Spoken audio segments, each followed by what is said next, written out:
Strategi perlawanan terhadap penjajahan bangsa Eropa sampai awal abad 20. Pada saat bangsa-bangsa Eropa hendak menguasai Nusantara, mereka berhadapan dengan para penguasa lokal berupa kerajaan-kerajaan atau kesultanan yang tersebar di wilayah Nusantara. Para penguasa lokal ini telah memiliki sistem politik dan ekonomi sendiri serta umumnya memiliki kedaulatan. Ketika kebijakan bangsa-bangsa penjajah ini melukai rasa keadilan, mengoyak-ngoyak martabat dan harga diri, serta melahirkan penderitaan bagi rakyat di kerajaan tersebut, lahirlah perlawanan. Perlawanan-perlawanan yang terjadi sebelum lahirnya kesadaran nasional memiliki ciri-ciri yang khusus, antara lain sebagai berikut. Bersifat lokal. Perlawanan dilakukan oleh tiap-tiap kerajaan yang merasa martabatnya dilecehkan, kedaulatan dilanggar, dan kepentingannya terancam. Dengan kata lain, perlawanan itu bersifat lokal dan dipandang oleh kerajaan lain sebagai masalah internal. Dengan demikian, kerajaan lain memilih tidak terlibat, kecuali mereka diminta bantuan untuk menjadi sekutu. Dalam tahap ini, kita belum melihat adanya kesadaran nasional, yaitu bergantung pada pemimpin karismatik. Pahlawan bersenjata itu mengandalkan tokoh-tokoh karismatik. Pemimpin yang dimaksud adalah seorang raja, bangsawan, pembesar kerajaan, pemuka agama, dan rakyat biasa yang berpengaruh atau yang dianggap sebagai memiliki kesaktian dan kekuatan yang melebihi manusia biasa. Bertumpu pada karisma pemimpin. Tak kala pemimpin itu tewas atau tertangkap, rakyat pun menjadi tercerai-berai, dan perlawanan pun akhirnya berhenti. Yang ketiga, perlawanan bersifat fisik atau mengandalkan kekuatan senjata.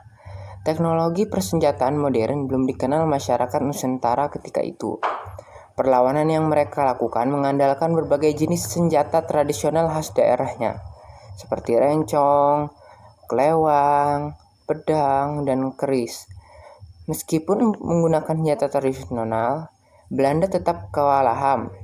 Bukan karena senjata tradisional tersebut lebih ampuh daripada senjata modern mereka, tetapi karena semangat dari para pahlawan melawan kesewenang-wenangan Belanda.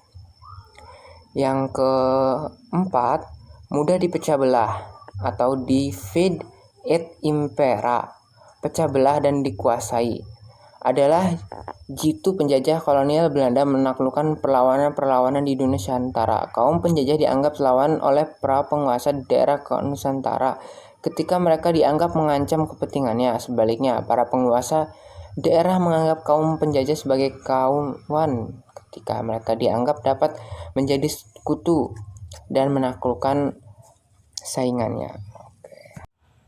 1. Perlawanan terhadap bangsa Portugis.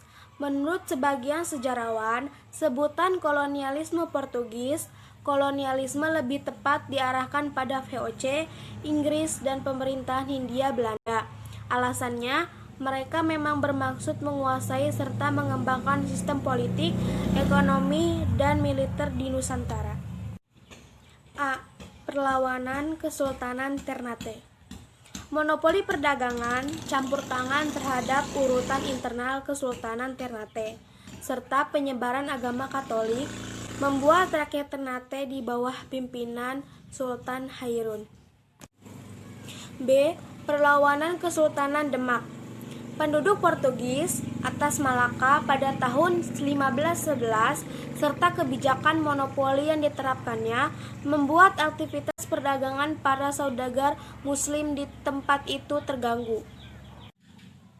Malaka dipandang sebagai pusat perdagangan yang penting untuk dikuasai. Kerajaan Pajajaran yang bercorak Hindu merasa terancam oleh ekspansi Demak ke Sunda Kelapa dan Cirebon. Pada masa itu, pelabuhan Sunda Kelapa yang dikuasai penjajahan dan pelabuhan Banten yang dikuasai Demak merupakan pelabuhan lada terbesar di Jawa. C. Perlawanan Kesultanan Aceh. Sejak Malaka dikuasai bangsa Portugis, saudagar muslim memindahkan aktivitas perdagangannya ke Aceh, yang juga memiliki pelabuhan dagang yang besar. Kesultanan Aceh melakukan penyerangan ke Malaka. Hal itu karena Aceh mendapatkan bantuan dari Turki, Persia, India, juga dari kerajaan Islam di Jawa. Dalam kurung Demak, berupa kapal, prajurit, dan makanan. 2. Perlawanan terhadap kolonialisme Belanda. Perlawanan persenjataan terhadap VOC dan pemerintahan kolonial Belanda dimulai sejak awal abad 17 sampai awal abad 20.